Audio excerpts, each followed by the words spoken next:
là-bas au moment de ces championnats de France. Renaud, bonsoir. On va parler de vous et de votre performance et puis de votre région en même temps en attendant les championnats d'Europe en salle à Bercy. Avez-vous vécu ces championnats de France? Est-ce qu'il y a une petite pression supplémentaire pour vous à l'idée d'être devant votre public et devant vos amis? Oui, tout d'abord, bonsoir. Bonsoir. Oui, c'est sûr que de sauter à domicile, ça ajoute une petite pression, mais pour moi, en fait, c'était une très bonne répétition avant Paris-Bercy dans 15 jours, parce que ça m'a permis un petit peu de découvrir ce que c'était que de sauter avec de la pression supplémentaire. Et pour moi, ça a été vraiment une très très bonne expérience. Voilà, maintenant, je me sens prêt à attaquer Paris-Bercy à 150%. Et moi, je pense que Christophe, Teddy et les autres ont montré qu'on était tous prêts pour ce rendez-vous incontournable de l'hiver, quoi. Alors, avant de parler de vos sensations avec Patrick, on parle de perche dans beaucoup de domaines, et y compris pour le son chez nous. Vous l'avez constaté avec Emmanuel Roux. Ouais. C'est un fait, avec Renaud Lavilloni, il y a souvent une perche dans le champ de la caméra, mais parfois ce n'est pas toujours celle qu'on croit. Je me suis appliqué à sauter bien et donc les conditions étaient un peu plus sympas et la piste nous a permis de l'effervescence de ces championnats. Je sais que les conditions seront bonnes, quoi.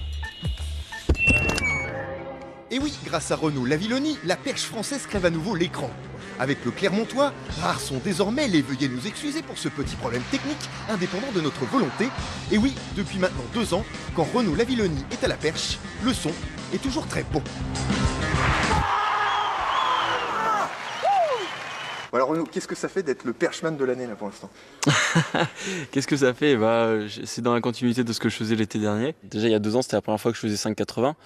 Là maintenant je les ai franchis plus de 20 fois, donc c'est presque une barre régulière entre guillemets. Maintenant j'ai pas envie de m'arrêter là, j'ai envie d'aller encore plus haut, quoi. Et grâce à Renaud Lavilloni, la perche française reste audible et médiatique, avec en prime quelques buzz sur les pistes d'athlétisme ou ailleurs. J'aime bien un peu trouver quelque chose d'original dans ce que je fais. C'est pas non plus le plus facile d'arriver comme ça dans un endroit un petit peu insolite et de dire bonjour, je viens sauter entre les perches du stade. Ça peut être plus ou moins bien mal pris. Et là, ça a été pour moi une grande réussite, un défi vraiment réussi à 100%. Bon, je le referai pas tous les jours, mais j'avoue que c'était vraiment sympa et j'ai vu que j'étais un peu comme chez moi. Et avant de passer un jour, pourquoi pas entre les perches de la cathédrale de Clermont-Ferrand, Renaud Lavilloni s'est lancé un nouveau défi. Plus terre à terre, quoique un peu aérien quand même, devenir champion de France chez lui, en Auvergne. C'est chose faite depuis hier à Aubière, et même s'il échoue dans sa tentative de record de France à 6,02 m, le champion d'Europe sait que ses performances répétées ont reçu un écho en Ukraine. Il est l'actuel leader mondial de notre discipline, a déclaré récemment Sergueï Boubka. Et quand le tsar fait de vous une star, difficile de faire la sourde oreille. Il y a des personnes avec qui on va prêter plus d'attention que d'autres, notamment quand c'est Boubka qui va dire ça, bon, on va tendance à le croire un peu plus que les autres, quoi. Mais on peut être le numéro 1 des perchistes sans avoir la moindre chance d'être un jour le meilleur des perchemans. Désormais régulier à 5,80 m, voire plus, Renaud Lavilloni est incontestablement le favori des prochains championnats d'Europe en salle dans 15 jours à Bercy. Perche dans le champ, Renaud, merde. C'est un métier. C'est un métier, bah ouais, c'est un métier. Eh oui, Renaud, c'est un métier de perchman comme ça, faire du son sans faire de l'harcèlement. En tout cas, Patrick, Renaud d'abord se prête au jeu, mais en plus se confirme sa très très belle saison de l'année dernière. Oui, c'est incontestablement le numéro 1 mondial. Renaud, moi, ce qui m'épate, bon, 5,85 encore à Aubière, 6,02, bon, t'étais pas très loin. On a l'impression qu'aujourd'hui, tu as vraiment une marge de sécurité sur les autres et que tu as maintenant une très très grosse régularité. Ouais, c'est vraiment on va dire le fruit du travail qui est en train de devenir réalité, quoi. Mon objectif majeur, c'était pas de sauter le plus haut possible, mais c'était de sauter le régulier, le plus de fois, plus de 5,80, 85. Et au fur et à mesure des saisons, j'arrive à augmenter mon standard, entre guillemets, de régularité. Et là, cet hiver, je fais de 5,85 une barre qui passe quasiment à chaque fois.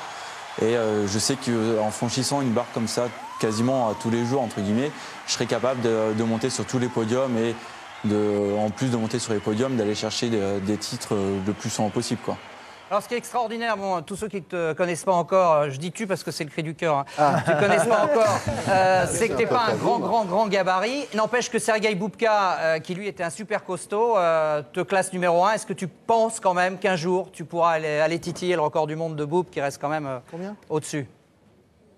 Ouais, c'est vrai que je pense à aller le titiller. Ça, c'est quelque chose qui est pour moi certain. Je pense que le jour où je rebats mon record de France, je ne vais pas chercher 10 ans pour demander une barre. Le record du monde, je le demanderai pour au moins voir ce que c'est, voir ce que ça fait d'avoir une barre à 6,15 m. Ça doit être quelque chose d'impressionnant, même si je me défile, à l'entraînement, ça reste qu'en compétition, c'est quelque chose de différent. Et bon, quand Boubka dit que je suis numéro 1 mondial actuellement, bah, ça fait forcément plaisir.